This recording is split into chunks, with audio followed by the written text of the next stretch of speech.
শনিবার মাথাভাঙ্গা থানাপাড়ায় একটি ধর্মীয় অনুষ্ঠানে ভোগ রান্না করতে গিয়ে গ্যাস সিলিন্ডার থেকে আগুন এই আগুনে দ্রুত প্যান্ডেলের কাপড়ে ছড়িয়ে পড়ে এবং প্যান্ডেলের একাংশ পুড়ে যায়। খবর পেয়ে ঘটনাস্থলে আসে মাথাভাঙ্গা দমকলের একটি ইঞ্জিন। জানা গেছে অনুষ্ঠানে গ্যাস সিলিন্ডার দিয়ে ভোগ রান্না করা হচ্ছিল। এই সময় এদিন হঠাৎ আগুন লেগে প্যান্ডেলে ছড়িয়ে পড়ে। এরপর স্থানীয়রা আগুন নেভানোর কাজে হাত লাগান। এরপর দমকল এসে আগুন নিয়ন্ত্রণে আনে।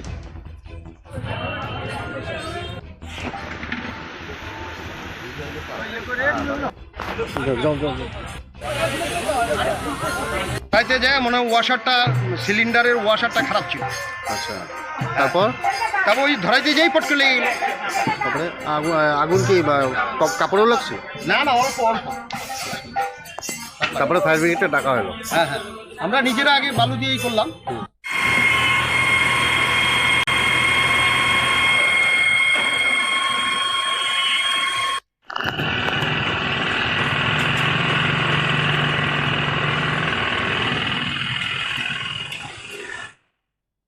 Get ready to celebrate the biggest New Year party at Kurimoho Royals with unforgettable night of music, dance and celebration. For more information, call us at 99326 22228 or 03582 222 555.